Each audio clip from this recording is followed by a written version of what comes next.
سمندر کی پاتال تک تو شاید کوئی پہنچ گیا ہو، لیکن ماں کے پیار کا کنارہ آج تک کسی کو نہیں ملا۔ ماں جب بولتی ہے تو اس کے لہجے میں جبریل بولتا ہے۔ ماں جب مسکراتی ہے تو لگتا ہے جنت کی ساری کلیاں کھل اٹھی۔ اللہ نے اس کے سینے میں وہ درد، وہ درک، وہ محبت، وہ الفتوں کا ایک جہاں آباد کر دیا ہے۔ ماں تو پھر ماں ہی ہوتی ہے۔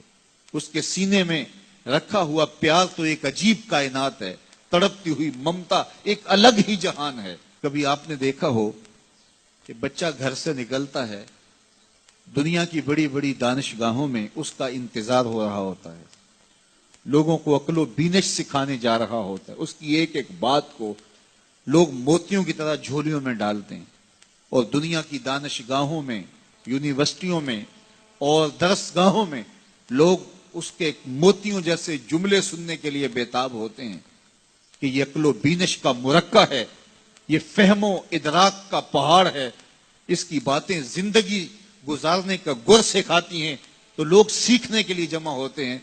لیکن وہ شخص جب گھر سے نکلتا ہے تو ماں کتنے بھولے انداز میں کہتی ہے، پتر ذرا سڑک دھیان سے عبور کرنا۔ جو دنیا کو عقل و بینش کا سبق سکھانے جا رہا ہے، اس کو یہ بھی نہیں پتا کہ سڑک کیسے عبور کرنی ہے۔ لیکن ماں کے پیار کا روپ ہے، یہ ماں کی محبت کا تیور ہے، یہ اس کی الفت کے رنگ ہیں۔ اور جب تک بچہ گھر پلٹ نہیں آتا، بیٹا واپس نہیں پہنچ جاتا، ماں کے دل میں کھٹکا رہتا ہے اور وسواس میں رہتی ہے، اور بیٹے کے لیے دعائیں مانگتی رہتی ہے کہ میرا بیٹا خیر سے گھر پلٹ آئے۔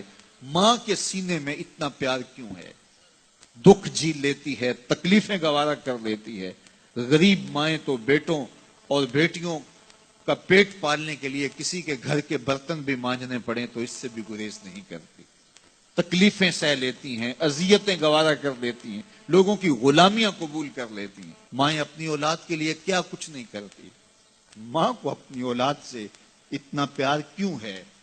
ایک ہی جواب ہے، اس لیے کہ ماں نے اولاد کو جنم دیا ہے۔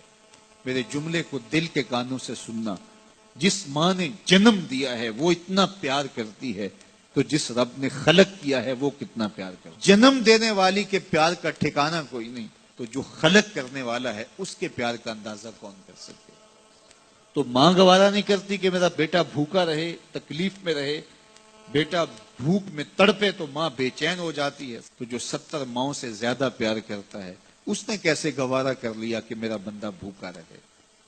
سحری کا کھانا کھایا ہے، کڑکتی دوپہر ہے، برستی گرمی ہے، زباں پہ پپڑی جم گئی، حلق خشک ہو گیا، کھانے کے لیے پینے کے لیے سب کچھ میسر ہے، لیکن کہا نہیں ایک گھونٹ بھی نہیں لینا، وضو کرتے بھی احتیاط کرنا ہے، حلق سے نیچے کوئی قطرہ اتر نہ جائے، کچھ کھانا بھی نہیں ہے۔